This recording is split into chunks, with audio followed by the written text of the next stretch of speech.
Hey, American Lawn Sale fan here, and I'm out at my local gun club and here to test out the Ruger LCRx in the 3-inch barrel. And I have to tell you, this is one ugly gun, but damn it, it feels right in the hand. So let's test it out.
Hey, this is American Lawn Sale fan, and just got back from the range, and kind of got mixed feelings about this. So this is going to be a real quick review of the Ruger LCRx in 38 Special plus P in a 3-inch barrel. Now keep in mind, I just got back from the range. I literally only put 50 rounds through it, so this was supposed to be a really quick see how it shoots, see how I like it. Didn't spend a lot of time with a bench rest or anything like that. Let me just say the jury's still out because, like I said, I got mixed feelings about it. In terms of its feel, I have to tell you, is that there's very few guns, particularly a revolver, which really feel good like this one does. You get the full grip. It's still compact, very lightweight. This thing weighs about a pound, literally. Because it's only a 5-shot, it's got a very slim profile, which is nice. But when I took it to the range, look, I'm not saying I'm this great shot or something, but I'm a good shot.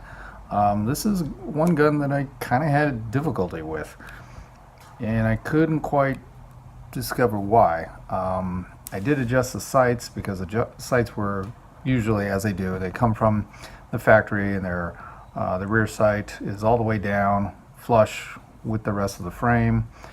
But I found out the sights were all off, so adjust them a little bit in single action and came to double action, and I don't know, it just was kind of really, some of my shots were flying all over. They were hitting paper, but not where I wanted.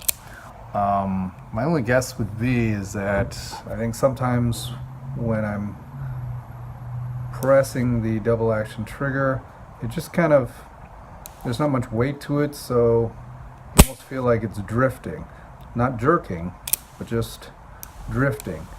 And maybe it's just me, I have to get used to when that trigger goes off. I know where my Smith & Wesson revolvers, when I'm pulling the double action trigger, I know when those triggers are going to, or the hammers are finally going to release. So I tend to just push with my Smith & Wesson revolvers. I look, I press, and I know exactly when it's going on. Maybe I just don't know when this is going off yet, so maybe the gun's drifting a little bit. I don't know. Maybe it's just something I gotta get used to, but it does work. A couple of positive things.